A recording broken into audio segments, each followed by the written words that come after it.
Good morning po sa inyong lahat mga ka-IBL. So, mayroon po tayong i-release today po. Shout out ko lang po kay Sir Alexander Abadiano ng Tagbilaran, Bohol po mga ka-IBL.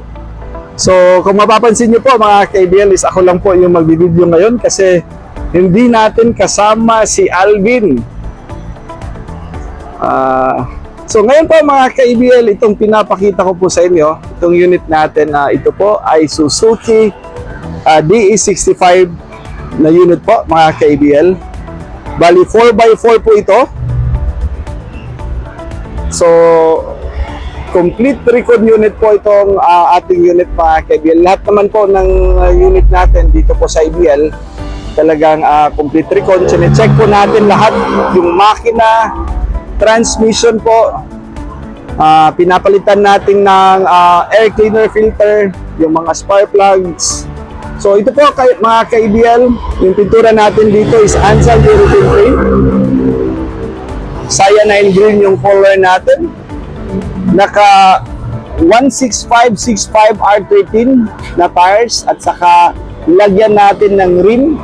Naka mag wheels na po. Yan, ang ganda. Binagay lang natin sa body color natin. Tapos naka 4 inches na lift up.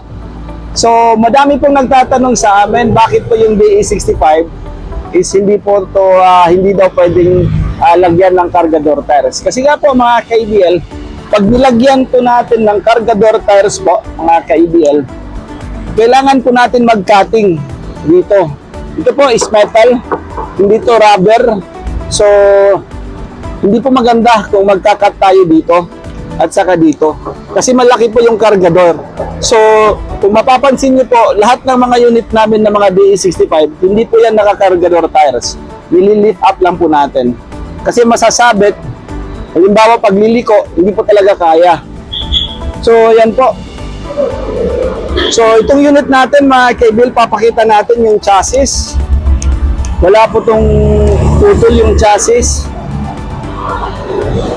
Very nice.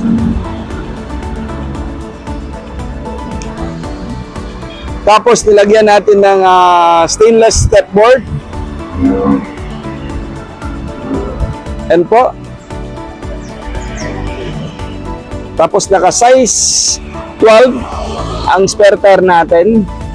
Kasi sa Japan, size 12 po talaga. Pagdating dito, 13 yung ginagamit natin. Tapos may back seat sa likuran. So, malapad. Pwedeng natin sakyan pa ng ilang tao.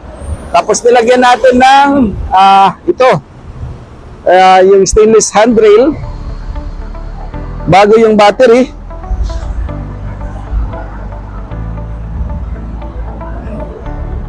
So, James, pakita natin yung tambutso, yung muffler. Pakita natin ha. Wow.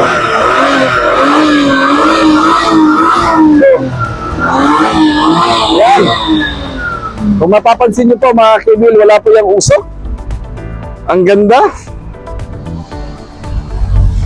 James, ana-ana ko no. Yan.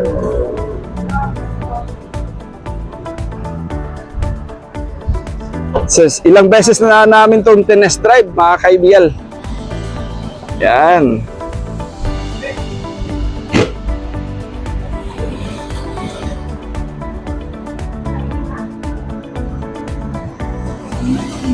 Wow.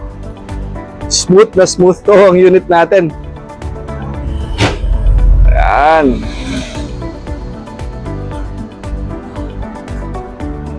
Very nice. So, papakita natin to sa loob. So, ito po yung ating interior, mga ka-IBL. Yan po. Yung sidings natin, ginagamit natin is German leather. Yung ating loob po, yan, naka-aircon na po ito. Tapos yung ceiling, ito po yung upholstery natin. Tapos ito po is 4x4. Kailangan natin to i-down. Yan. So, yung handbrake niya, 5-speed po mga ka-IBL. Air condition, yan po yung dashboard natin. Tapos yung panel gauge natin, lahat po ito function po lahat. Ganda. Yan. So, yung wiper natin, ibalikin na nato.